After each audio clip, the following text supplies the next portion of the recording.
Episode की शुरुआत निक्की के मलिक के पास आने से होती है। मलिक उससे कहता है कि वह समझ नहीं पाया कि उसकी भाभी उससे क्या कह रही थी, लेकिन वह समझ गया कि वह उससे कुछ छिपा रही है और उससे कुछ भी न छिपाने के लिए कहता है। निक्की उससे कहती है कि उसके पास छिपाने के लिए कुछ भी नहीं है। मलिक कहता है कि छिपाने का कोई फायदा नहीं है, क्योंकि कुछ समय में सब कुछ सामने आ जाएगा और सारे राज बाहर आ जाएंगे। वह उसकी ओर चलता है और उसके पास जाने की कोशिश करता है। निक्की गुस्सा हो जाती है और खुद को शांत रखने की कोशिश करती है। मलिक सोचता है कि वह लड़की नहीं मरी, क्योंकि वह यक्ष था, और अगर निक्की के अंदर स्वर्ण प्रभा जाग गई तो उसे कुछ नहीं होगा। लेकिन अगर ऐसा नहीं हुआ तो निक्की मर जाएगी। वह रुक जाता है और उससे उसका इंतजार करने के लिए कहता है। नेत्रा विसर्पी पर हमला करती है और विसर्पी गिर जाती है। पीयूष नेत्रा से उसे छोड़ने के लिए कहता है और कहता है कि वह उसके साथ आने के लिए तैयार है। नेत्रा पीयूष पर हमला करता है और कहता है कि आज कोई भी तुम्हें नहीं बचा सकता। सुमित्रा पीयूष के लिए चिंता करती है और कहती है कि तुम्हारे पापा ने अपनी आवाज वापस पा ली है, और सोचती है कि क्या वह सरपाली पहुंचे या नहीं।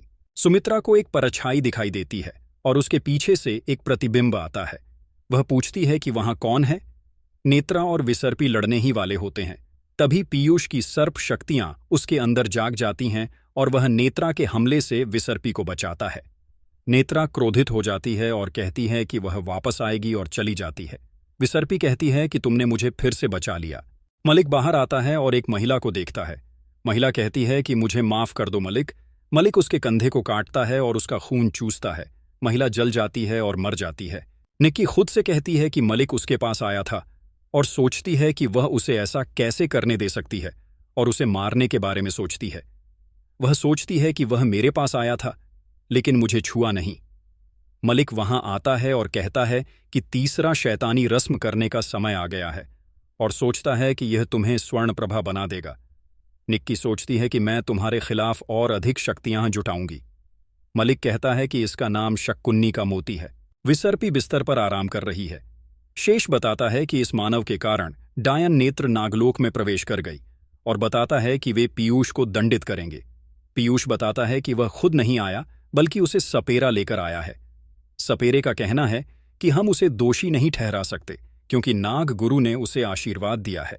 शेष कहते हैं कि हम उसे दंडित करेंगे। विसर्पी जागती है और शेष को चेतावनी देती है। उसे पीयूष को नुकसान पहुंचाने के बारे में न सोचने के लिए कहती है। वह कहती है कि उसने उसे इस जन्म में और पिछले जन्म में भी बचाया है, और तुम उसे मारना चाहते हो। सपेरा बताता है कि देवी सही कह रही हैं, और बताता है कि पीयूष अब उनके भाई की तरह होगा। वह शेष को यह देखने के लिए आने के लिए कहता है कि नेत्र डायन वहां कैसे प्रवेश कर गई। निक्की विक्रम को बताती है कि मलिक ने उसे तीसरा शैतानी रस्म करने के लिए कहा था, और कहता है कि अगर मैं इसे करते हुए मर गई तो मलिक को कौन मारेगा। विक्रम कहता है कि तुम्हें कुछ नहीं होगा और मलिक तुम्हारे द्वारा मारा जाएगा। सुमित्रा उन्हें सुनती है। वह पुस्तक की जांच करती है और पाती है कि पुस्तक की बुरी शक्तियां उठ गई हैं और उसे सुन और देख सकती हैं। वह चुड़ैल को बुलाती है और उसे अपने सामने आने के लिए कहती है, और कहती है कि मैंने तुम्हें जीवित करने के लिए अपना खून बहाया है। चुड़ैल प्रकट होती है और उससे पूछती है कि वह उसके लिए क्या करेगी। सुमित्रा उसे मलिक को मारने के लिए कहती है। चुड़ैल कहती है कि मैं कुछ भी कर सकती हूं, लेकिन मलिक को नहीं मार सकती। सुमित्रा उसे मलिक को मारने का उपाय बताने के लिए कहती है। चुड़ैल कहती है, ये इतना आसान नहीं है। पीयूष विसर्पी को बताता है कि नेत्रा नहीं रुकेगी और वापस आएगी, और कहती है कि हम नेत्रा और मलिक पर हमला करेंगे इससे पहले कि वह यहां आए। विसर्पी ने आश्वासन दिया कि अगर नेत्रा यहां आती है तो वह जीवित नहीं जाएगी, लेकिन नाग सर्पली से बाहर नहीं जाएगा। वह उसे सांप का जहर देती है, कहती है कि यह एक दवा है और उसे इसे लेने के लिए कहती है। पीयूष इसे पीता है। विसर्पी को लगता है कि यह दवा तुम्हें सब कुछ भूला देगी और तुम सिर्फ विसर्पी को याद रखोगे। पीयूष को लगता है कि वह हार नहीं मानेगा और विसर्पी को उसके साथ आना होगा,